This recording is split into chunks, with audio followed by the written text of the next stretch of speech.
Hi, Dr. Nelson here from CounselingTransforms.com, where we help our clients achieve their best self, better relationships, and a more balanced life. Today's topic is relationship judo, and in this case, boundaries. The thing about boundaries are they help bring order out of chaos. They help to clarify who's responsible for what. They can help to avoid misunderstandings and miscommunication. And there's a couple key things for boundaries. The first one is, for a boundary to be a boundary, it must be clearly communicated in advance and enforced every single time to be effective, ideally from a neutral emotional stance, not out of anger. So the idea is, if someone's behavior directly impacts me negatively, then I have the right to set a boundary or a limit on that behavior. This can be kind of confusing because sometimes we're used to maybe not liking something and we will tell somebody about it when it's really not an area of our responsibility or it doesn't directly impact me. For example, let's say that I don't like how my neighbor mows his yard or doesn't mow his yard. Bottom line is, it's not my yard. It doesn't directly impact me. However, if he, for example, drives his lawnmower into my yard and runs over my rose bush, that directly impacts me, and then I have a right to set a limit. So in my metaphor of the property, then I could put a fence up to kind of keep him on his side of the fence and me on my side of the fence and separate those things. That's what a boundary is for. It's to keep the good in and the bad out. It's not a weapon. However, people that, let's say, are rookies with setting boundaries, and typically some of the obstacles to asserting a boundary are fear or guilt or both. And if I'm prone to not assert a boundary because of family history or whatever, then sometimes initially I need to be angry to do so. Speaking of anger, we need to think of anger properly or accurately. Think of anger as the warning light on the dashboard of your car that says service engine soon. It's designed to let us know when something's wrong, something's broken, something needs attention, so that we can take care of it. Anger's not supposed to be bad. Now, I can use it in a bad way or a damaging way or a hurtful way, but anger in and of itself is not bad. In fact, we need it to be able to tell when something's wrong or my boundary has been violated. So if I recognize that I'm angry, I can look at it and go, okay, what's going on here? And then if somebody else's behavior has directly impacted me negatively, it could be financially, could be emotionally, it could have affected my time, but it has to have a direct impact on me. And if so, that's the rule of thumb.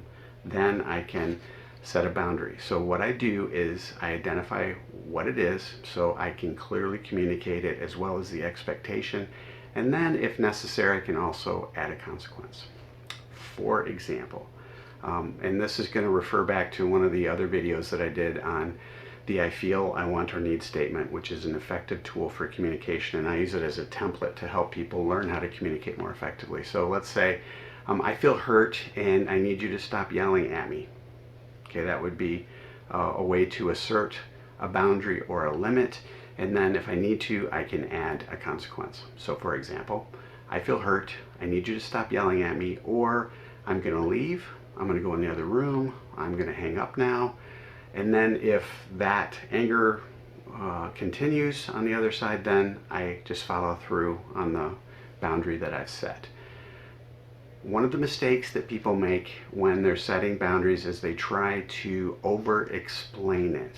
So they'll say something like, when you yell, it really hurts my feelings, and that makes me upset with you, and when anger is not an appropriate means of communication, so realistically you should learn how to communicate better and not just take out anger out on other people, blah, blah, blah, blah, blah, blah, blah, blah. So it turns into a lecture.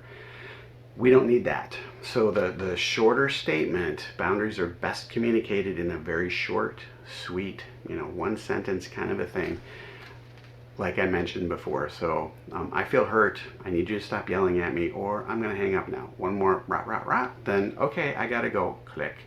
Again, ideally not out of anger. So another thing, the reason why I added not out of anger is because if I do boundaries correctly, but I do it out of anger, the other person really can deflect that back onto me. So I call it if they poke the bear with a stick enough and then the bear kind of gets angry or attacks, and then go, see, the bear's got the problem.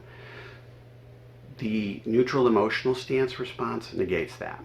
So if you're yelling at me and I'm saying, hey, I feel hurt and I really need you to stop yelling at me, or I gotta go, and you keep yelling at me, and I snap on you, then you don't really have to look at your behavior, because it's easy then to deflect it back onto me.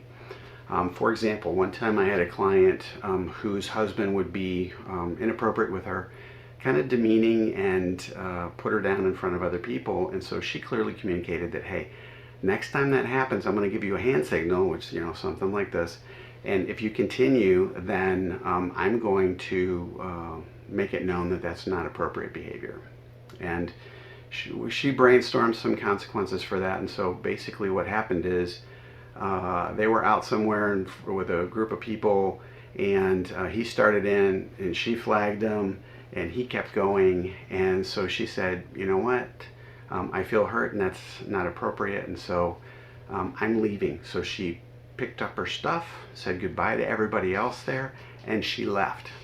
Now the thing that happened is that then left him sitting there with everybody looking at him, so that was an appropriate consequence. If she had snapped on him and said, you can't talk to me like that, how dare you, blah blah blah blah blah, the other people might have looked at her and said, wow, she's got issues. And certainly the guy could have done that, said, oh, she's got anger issues or whatever else, instead of having to look at his own behavior.